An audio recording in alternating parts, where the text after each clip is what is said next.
pagi adik-adik, apa kabar? Baik semuanya? Semuanya hadir kan? Antara lain, Enci mau memberitahukan bahwa saat ini adik-adik dibagi dalam beberapa kelompok.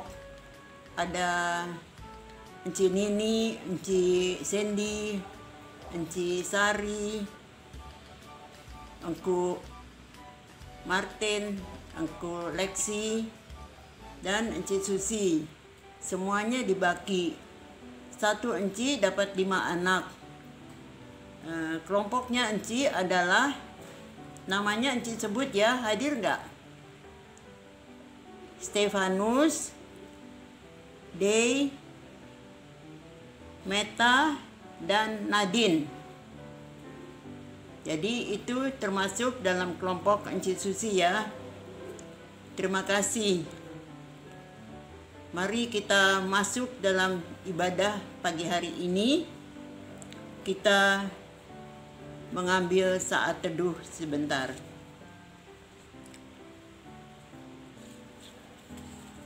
Amin. Mari kita memuji Tuhan dengan menyanyi dari Kidung Ceria 314. Bait 1 dan bait ketiga kita nyanyikan sesudah pembacaan Mazmur dengan judul Kau ya Tuhan tiap pagi. Kita mulai. Kau ya Tuhan tiap pagi atas bumi memberi dan memimpin matahari yang bersinar berseri. Bila fajar mereka, maka kabut hilanglah. Terima kasih Tuhanku, Kau sadarkan anakmu. Mari kita berdoa. Bapa yang maha baik, terima kasih atas hari yang indah ini. Semoga hari ini menjadi awal yang baik untuk memulai kegiatanku. Dan saat ini kami bersyukur karena kasih-Mu besar kepada kami. Kami datang kepadamu dengan pujian memuliakan nama-Mu. Dengan bimbingan-Mu, aku mau melakukan hal-hal yang baik dan benar, serta berkenan kepadamu. Curahkanlah roh-Mu agar kami mengerti firman yang akan disampaikan pagi ini, dan kami dapat melakukannya. Terima kasih banyak Tuhan Yesus, inilah doa kami. Demi nama-Mu, Tuhan kami Yesus Kristus, kami berdoa. Amin. Pembacaan Mazmur dari Mazmur 117 ayat 1 dan 2. Kita bacanya bersama-sama saja.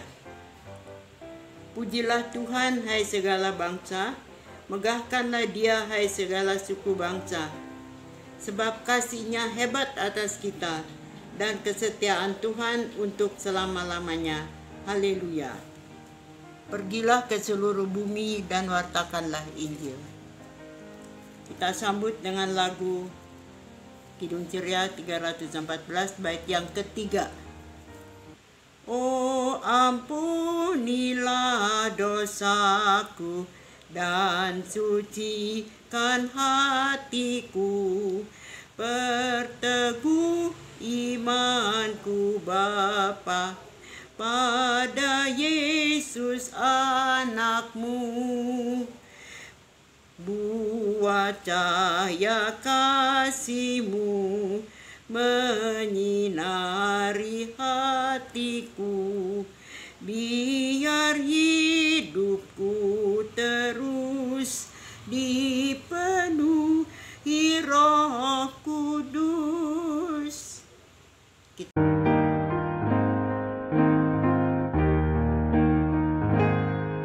Adik-adik selamat pagi, kita akan memasuki pelayanan firman Tuhan. Adik-adik siapkan Alkitabnya. Sudah, kita akan berdoa minta bimbingan Roh Kudus. Semua lipat tangan, tutup mata, kita berdoa. Tuhan Yesus yang baik, terima kasih Tuhan kalau pada pagi hari ini Tuhan telah menyertai kami dalam ibadah hari Minggu Pelayanan Anak.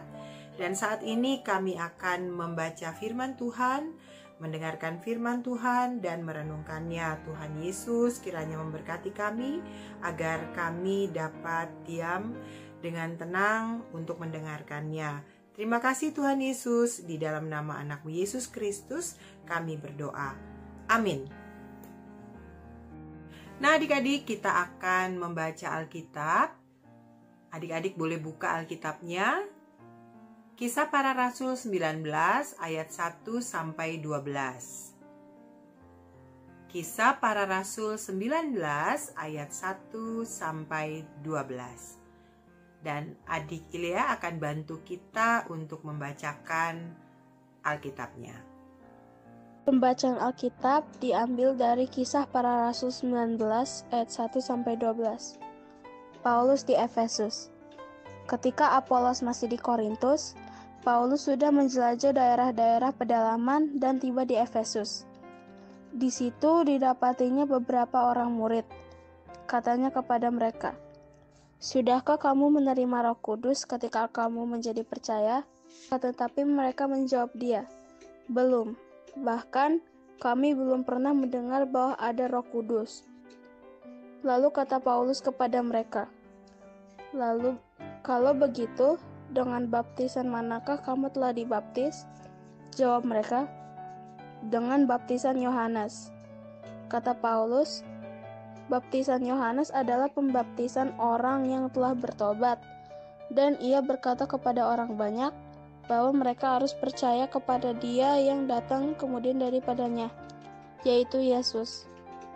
Ketika mereka mendengar hal itu, mereka memberi diri mereka dibaptis dalam nama Tuhan Yesus. Dan ketika Paulus menumpangkan tangan di atas mereka, turunlah Roh Kudus ke atas mereka, dan mulailah mereka berkata-kata dalam bahasa roh dan bernubuat. Jumlah mereka adalah kira-kira 12 orang. Selama 3 bulan, Paulus mengunjungi rumah ibadat di situ dan mengajar dengan berani. Oleh pemberitaannya, ia berusaha meyakinkan mereka tentang kerajaan Allah. Tetapi ada beberapa orang yang tegar hatinya.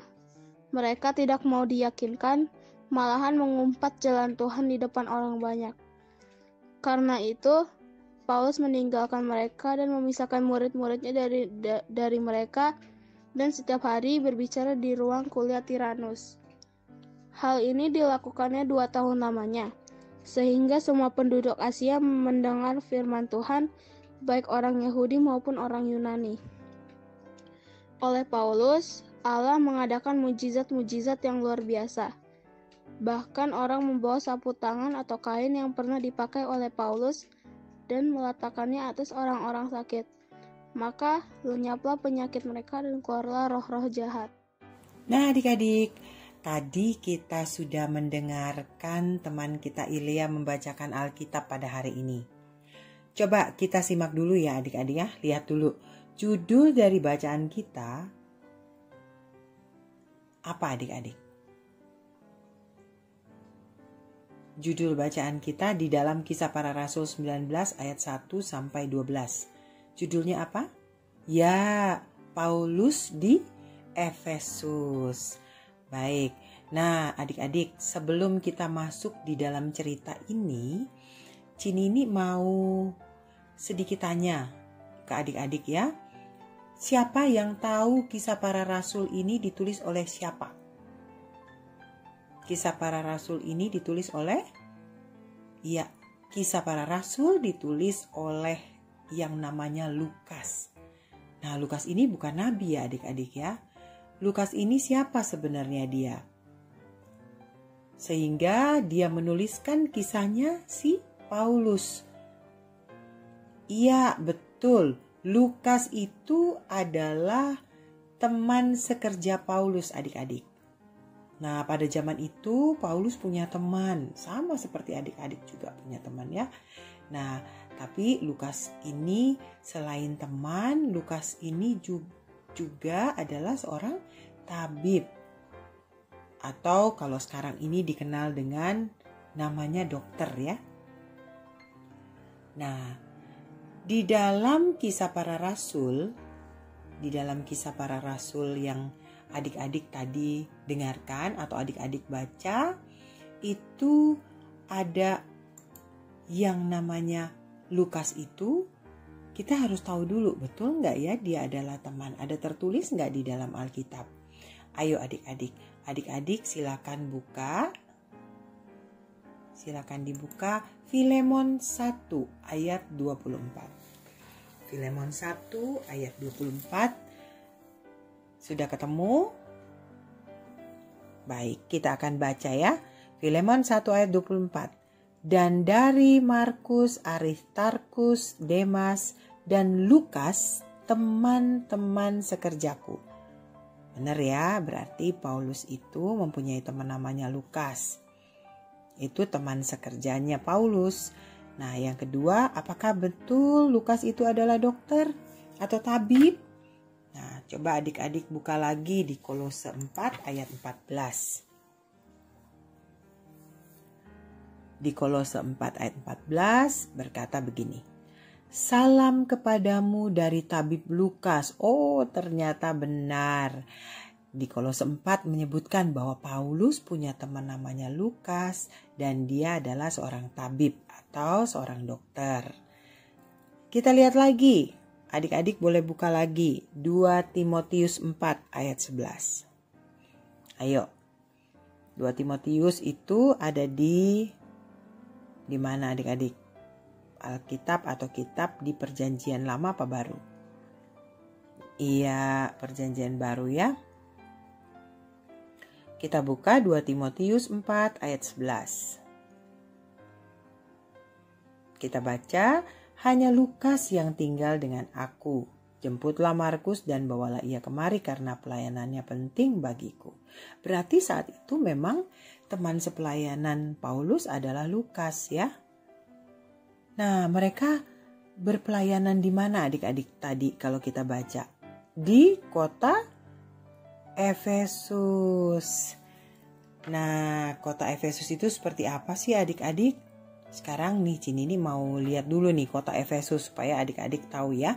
Kota Efesus adalah kota perdagangan adik-adik. Di mana di sana banyak bangunan-bangunan yang terkenal, yang besar. Kenapa? Karena kota itu adalah kota perdagangan. Setiap orang bisa masuk keluar, berdagang, dan terlihat bahwa kota Efesus ini kota yang kaya. Contohnya dia punya teater terbesar. Teater besar itu yang adik-adik bisa lihat di gambarnya ya. Kemudian dia punya kuil artis yang megah.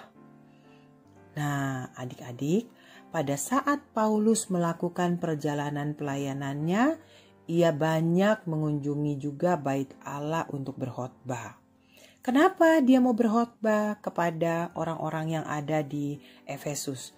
Karena pengaruh dari banyaknya orang yang masuk keluar, kemudian kota yang besar, megah, itu banyak orang-orang yang tidak mengenal Tuhan.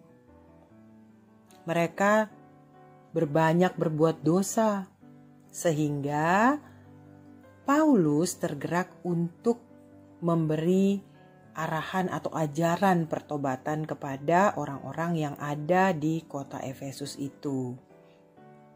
Supaya mereka bertobat dan mereka harus kenal yang namanya Roh Kudus. Itu yang menjadi tujuan Paulus untuk berada di kota Efesus bersama dengan teman-temannya. Nah, adik-adik, selama di Efesus itu Paulus terus berkhotbah, memperkenalkan ajaran agar orang-orang ini percaya kepada Kristus dan melakukan pertobatan dengan cara dibaptis. banyak orang di kota Efesus itu yang belum lengkap pengetahuan mereka tentang pertobatan. Sehingga Paulus pun ketika mengajarkan itu, adik-adik, tidak mudah. Banyak sekali tantangan yang dihadapinya. Tapi karena yakin bahwa Roh Kudus menyertainya, ia terus mengajarkan pertobatan kepada jemaat di Efesus. Tentang baptisan pertobatan, tentang bagaimana berbuat baik. Ya, saat itu dikenal, kalau baptisan itu dikenal dengan baptisan Yohanes Pembaptis ya adik-adik ya. Nah, di sini adik-adik juga bisa pelajari bahwa sebagai anak-anak Tuhan di zaman ini, pasti adik-adik kalau mau berbuat baik itu banyak tantangannya. Contohnya, kalau adik-adik di sekolah atau adik-adik di lingkungan adik-adik. Adik-adik bisa lihat contohnya di sini. Beberapa contoh sebagai anak-anak Tuhan, adik-adik dan Cinini juga harus memiliki rasa bertanggung jawab atau memiliki rasa ingin memberikan masukan atau nasihat kepada orang-orang terdekat kita. Kalau di sekolah biasanya ada teman-teman adik-adik yang suka ngejek, ada yang suka berantem atau suka nyontek. Nah, itu adalah tantangan buat adik-adik. Bagaimana caranya adik-adik memberikan nasihat kepada mereka? Kadang-kadang kalau kita lagi memberikan nasihat atau kita tegur, itu biasanya teman-teman kita merasa, kamu sok suci, kamu sok baik. Nah, itu adalah tantangan adik-adik. Bagaimana caranya adik-adik itu bisa menasehati temannya tanpa menyakiti hati teman-temannya, teman-teman adik-adik ya. Nah, kita juga kalau kita mau memberi nasihat, kita juga harus meminta pertolongan dari Roh Kudus untuk menyertai kita. Supaya apa? Supaya adik-adik pada saat menasehati atau ngomongin atau ya dikasih tahu yang baik, itu teman adik-adik tidak tersinggung atau tidak marah. Nah, dengan adik-adik seperti itu, menasehati, berbuat baik. Nah, dengan demikian kita sudah memberitakan kebaikan kepada orang-orang di sekeliling kita. Ya, memang untuk melakukan itu pasti kita juga mendapat tantangan adik-adik. Yang namanya kalau ada teman yang nyontek, coba lihat gambarnya. Terus kamu yang lihat itu pasti kan gak boleh nyontek gini, nanti temennya marah. Nah, itu juga tantangan kan tadi. Nanti dibilang sok tahu atau bagaimana. Tapi coba adik-adik lihat saat Paulus menasehati jemaat yang ada di mana adik-adik tadi? Efesus. Nah, dia dengan sabar. Tapi dia meminta pertolongan Tuhan tidak? Ia meminta pertolongan Roh Kudus.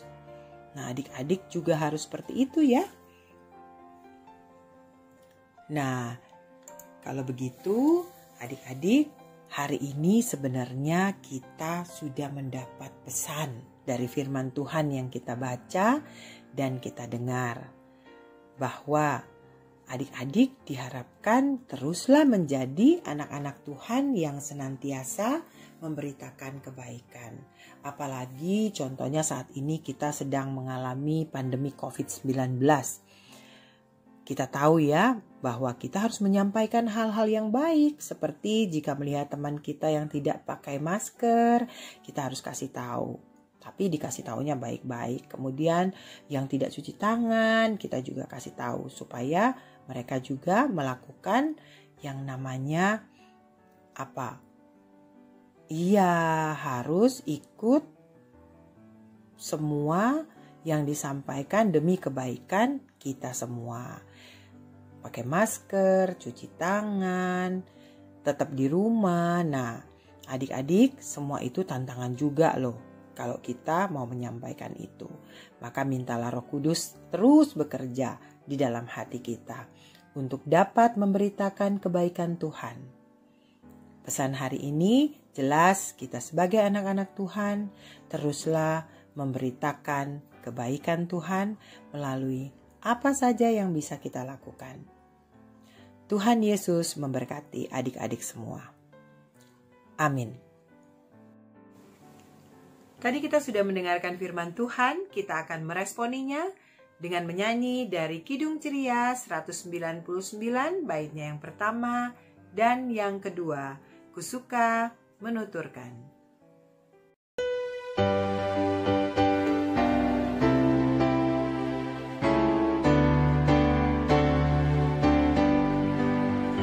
Kusuka menuturkan cerita mulia, cerita Tuhan Yesus dan cinta kasih-Nya. Kusuka menuturkan cerita yang benar, penawar hati rindu, pelipur terbesar. Kusuka menuturkan, kusuka memasyurkan cerita Tuhan Yesus dan cinta kasih-Nya. Bait yang kedua, Kusuka menuturkan cerita mulia yang sungguh melebihi impian dunia. Kusuka menuturkan semua padamu, sebab cerita itu membawa selamatku. Kusuka menuturkan, kusuka memasyurkan cerita Tuhan Yesus dan cinta kasih-Nya.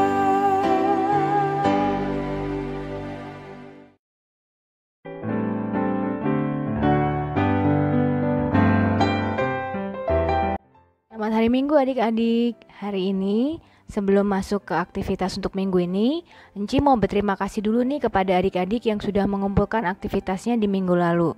Khususnya kepada Darlin, Faith, Lanabel, Samantha, Casey, Nadine, Kaira, dan Jessica.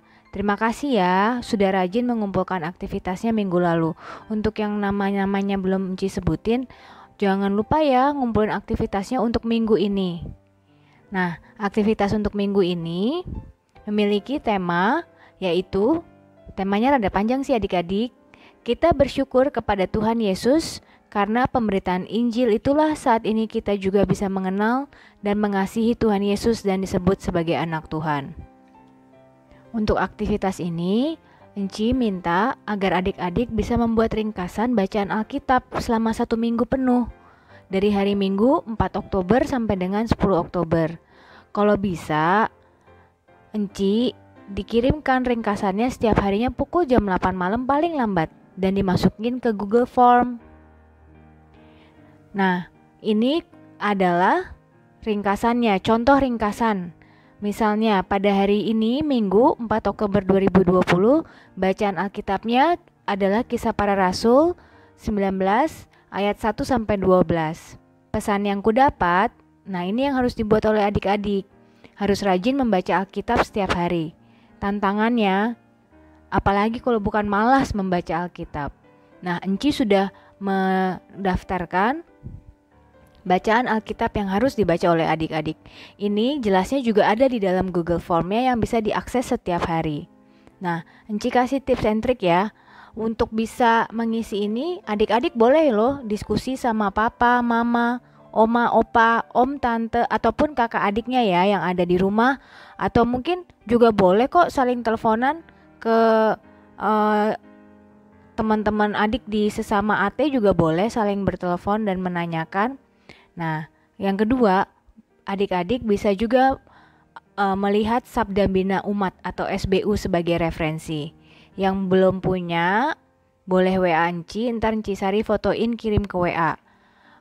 Bagi yang udah punya, boleh minta tolong papi maminya kali ya untuk meminjamkan SBU-nya. Nah, yang terakhir, link Google Form-nya itu udah ada, yaitu di bit.ly Firman PANZAT. Ya, Firman PANZAT. Oke adik-adik, itu aja untuk aktivitas minggu ini. Enci tunggu ya. Selamat hari Minggu, Tuhan Yesus memberkati adik-adik.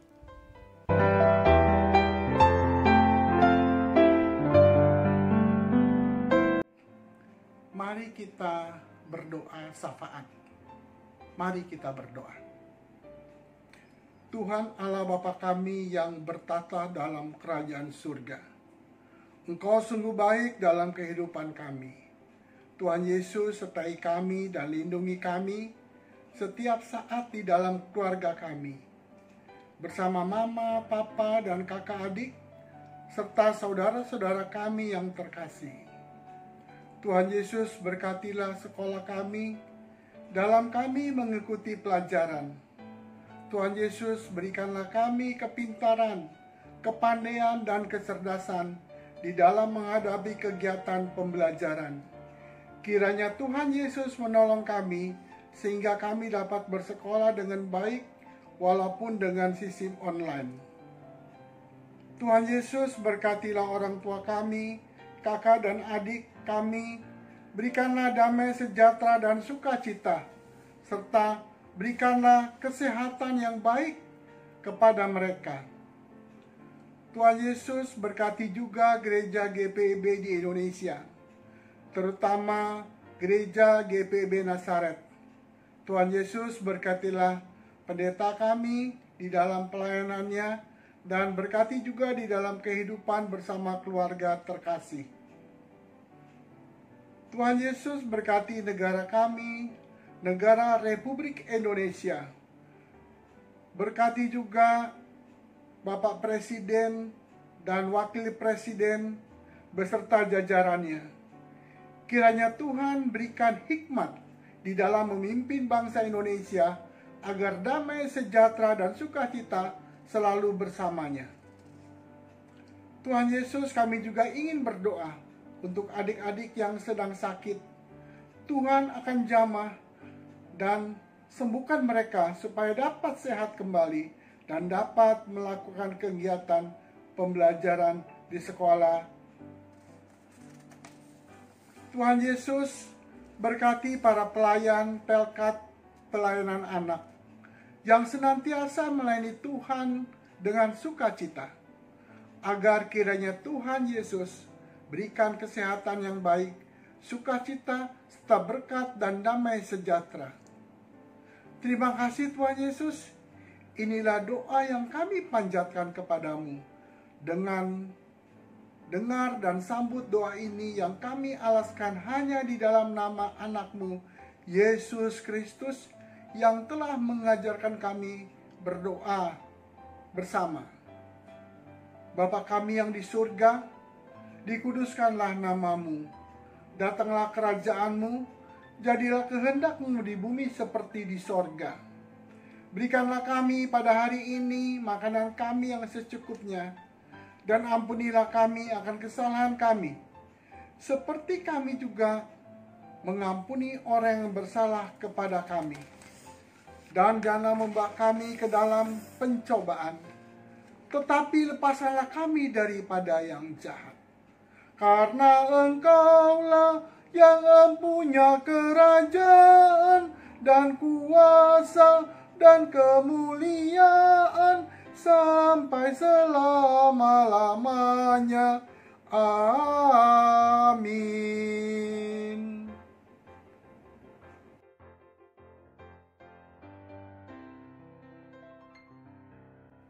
Adik-adik, kini tiba saatnya kita akan memberikan persembahan sambil bernyanyi dari Kidung Ceria nomor 217, Beri Padanya.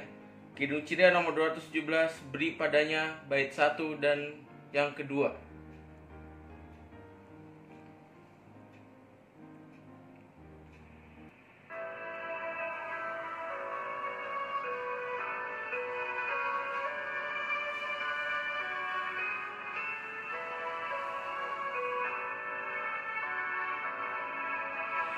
Beri padanya segenap hatimu, beri padanya segenap hidupmu, karena engkau kepunyaannya, dan ia pun Tuhanmu. Beri padanya segenap hartamu, beri padanya segenap bakatmu, karena engkau kepunyaannya, dan ia pun Tuhanmu.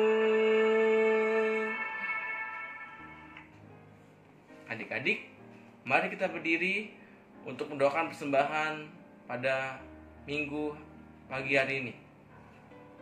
Kita satu dalam doa.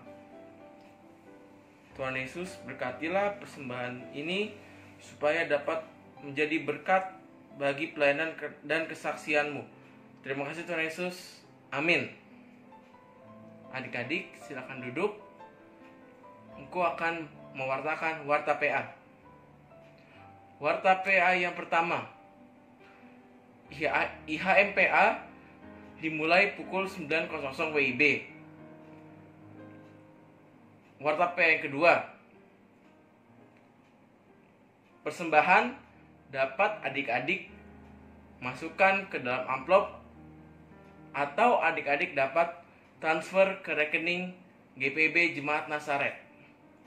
Warta PA yang ketiga, ucapan selamat ulang tahun untuk Ci Mima. Selamat ulang tahun Ci Mima, Tuhan Yesus memberkati. Dan warta PA yang terakhir ialah ucapan terima kasih untuk adik Samantha atas puji-pujiannya. Tuhan Yesus memberkati. Demikian warta PA.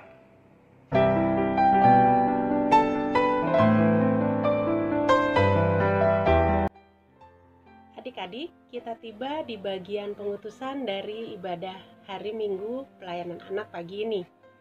Kita akan sama-sama tutup dengan doa, tapi Inci ingatkan jangan lupa ya aktivitasnya dibuat, aktivitasnya dikerjakan.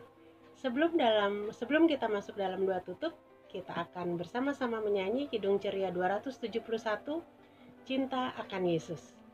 Yuk kita nyanyikan bareng-bareng ya.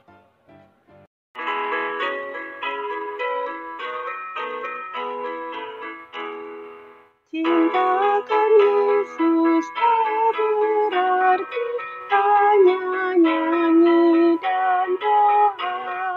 Kita harus juga baik hati dan mengikut perintahnya.